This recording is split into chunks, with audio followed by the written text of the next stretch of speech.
Vamos continuar a nossa conversa a respeito da abertura de empresas, falando um pouquinho agora sobre os sócios.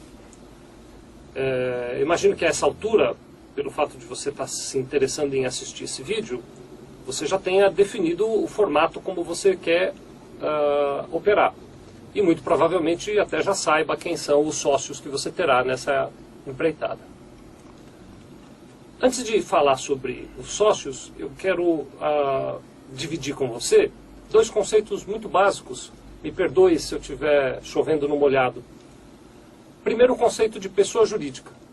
Nós chamamos de pessoa jurídica as empresas, seja lá qual for o tipo de constituição. As sociedades limitadas, as sociedades anônimas, as cooperativas, as sociedades sem fins lucrativos, todas elas são pessoas jurídicas. O outro conceito que eu quero dividir com você é o conceito de pessoas físicas. As pessoas físicas são aquelas pessoas de carne e osso. São pessoas de verdade, que andam pelas ruas. Eu, você. Compreendido esse conceito de pessoa jurídica e de pessoa física, eu vou conseguir te ajudar um pouquinho a pensar nas diversas possibilidades de constituição societária. Acho que a primeira e mais comum é aquela sociedade na qual duas pessoas físicas, ou mais, não precisa necessariamente serem duas, se unem para montar uma empresa. Quando nós temos duas pessoas físicas que se unem para montar uma empresa, é interessante que você tenha em mente que essas pessoas, elas precisam ser maior de 18 anos. Se não forem maiores de 18 anos, ou se uma delas não for maior de 18 anos, ela terá que se fazer representar pelos seus responsáveis.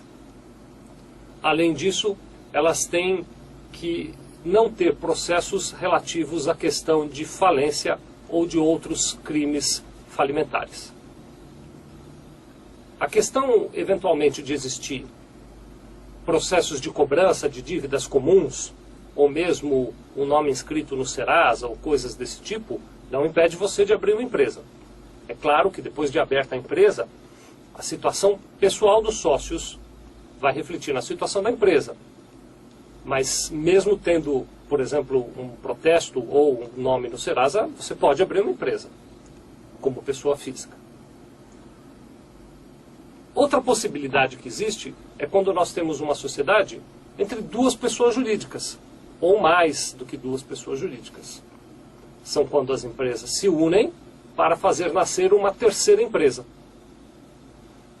Nas sociedades de pessoa jurídica, a formatação e a forma de condução da abertura é muito semelhante à das sociedades das pessoas físicas. Muda, é claro, que os sócios, ao invés de serem duas pessoas físicas, são duas empresas, ou mais do que duas empresas. Essas empresas vão precisar, durante o processo de abertura, se fazer representar por pessoas que tenham poder para isso, nomeadas em seus estatutos sociais. Quando nós falarmos sobre documentação, você vai entender como é que essas empresas comprovam a sua legitimidade.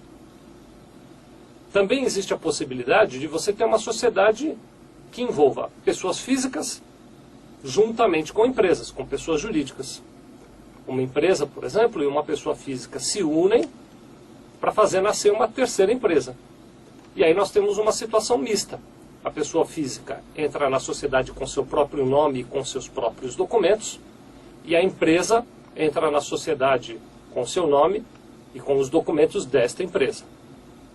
Então você pode ter uma sociedade que seja só de pessoas físicas, só de pessoas jurídicas, ou uma sociedade que envolva pessoas físicas e pessoas jurídicas.